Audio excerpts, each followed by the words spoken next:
Can you talk a little bit about this budget deficit and where you're sitting with it right now? Sure. Of course, last Friday, it was very unexpected to hear the news that the county chair was going to be asking our partners for $100 million to address a shortfall that their office should have been managing. And of course, I view it as the county commission's responsibility that we need to prioritize our resources. Taxpayers have been very generous in terms of funding for the homeless services, so we're going to need to manage our way through it. We're going to need to prioritize, and most of all, we can't go it alone. We need to be actively working with the City of Portland, with Metro, the state, so that when we're making asks, that we're making them together in a unified way. You're not on board with asking Metro and the state for more money? I think we should have, I don't believe in bullying our partners or surprising them.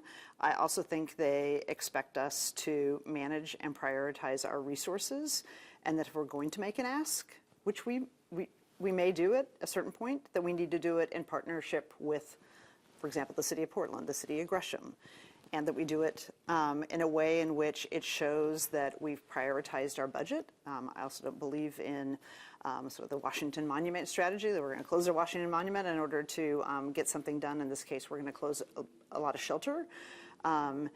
If we don't get the money, and I don't think that should be our message either, is if shelter is a priority, which I believe it should be, we shouldn't be using that as the bargaining chip. If you don't do X, we're not going to fund shelter. So I don't agree with that strategy at all. We're all in this together. It sounds like, from what I'm gauging from talking to Dan, is that some of the cuts are going to come from temporary program reductions. For example, job programs at Central City Concern, which were temporary to begin with and will not continue, essentially, or things like day services, meals, things like that had been funded, and we'll have to scale back on that. Are you not in agreement with some of those? Well, of course, we haven't seen any of that presented to us, so we should. It's absolutely critical, if there's a shortfall, that there be transparency in what's potentially going to be cut, because one of the very first things that came out was, we're going to cut shelter. And I know in our work with the City of Portland and in our intergovernmental agreement with them, shelter is a very important component of getting people safely off the street and addressing the humanitarian crisis. So none of that has been presented to the Commission, or frankly to our partners, or to even the people who have been asked for the resources from. We need to be very strategic about this, and again, we need to enter it into a series of partnership, not a surprise ask or demand, but we're all trying to accomplish the same things, I believe, is to get people safely off the streets and get them on a path to housing. The transmittal letter that was sent had some layout of the departments that could potentially see cuts. You're right, there wasn't any specific organization or program mentioned. Dan had talked to me a little bit about what some of those might be, so like day programs at Blanchet House or Central City Concern employment programs and things like that. What are your thoughts on cuts to those temporary programs? Well, I've been an advocate for day shelters, because right now, with the absence of shelter, people don't have a safe place to go for just the most basic services, whether it's using a bathroom, a shower, getting mail, and getting additional services. So I'd like to see, again, I think we should be prioritizing. So it may be that we decide that that may be a lower priority than something else, but initially also the letter communicated that shelter was going to be a cut, and I know absolutely for last year's commission and also for this the new mayor of Portland, that shelter is a top priority. We've got a humanitarian crisis on our streets, and shelter is the first step off the streets. So we need to prioritize. There's a lot of other things that are being funded. We've had almost $500 million since the ballot measure passed, and we do have a very significant amount of resources, and we should prioritize that. And again, it shouldn't be threatening that we're going to cut the thing that may be the most popular or the one that is most needed. We should be, what's the most effective way to reduce homelessness in the humanitarian crisis on our streets and use taxpayers' dollars effectively. What do you feel can be cut? Well, first of all, I'm going to want to see how they're prioritizing it, because there are things that we've made investments in, and are they the right investments? So for example, we made a significant investment in shelter, and we're not seeing people move from shelter into housing. So should we be shifting resources to move people more effectively from shelter into housing? So those are the types of things I'm going to want to look at. What's having the biggest impact and what's having the least impact on addressing homelessness.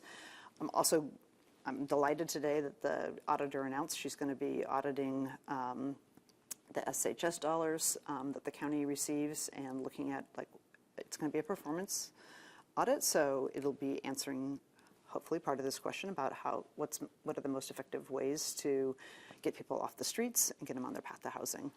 Are there any programs that you feel were superfluous or wasteful or anything like that? I mean, it sounds like there's an overflow of money, and that has to get spent. And so it gets put into programs, and now some of those programs are going to get cut because there's no longer an overflow of money. Yeah. I mean, I would say the most important thing is what's the most effective program? Because while there may be some that are just not effective, I think that all of them have some impact.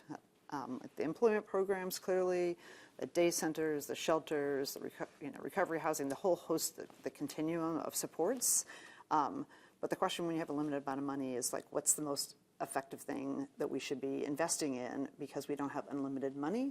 And I think that's what the public expects leaders to do, is, like, assess what should we prioritize, because obviously we shouldn't be funding anything that's not effective.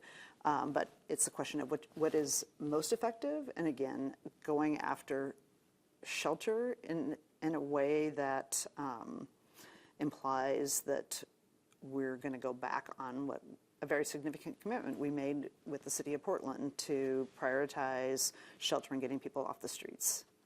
So you're advocating for an approach where you're looking at the performance of some of these partners and making sure that they're, that we're prioritizing based on performance?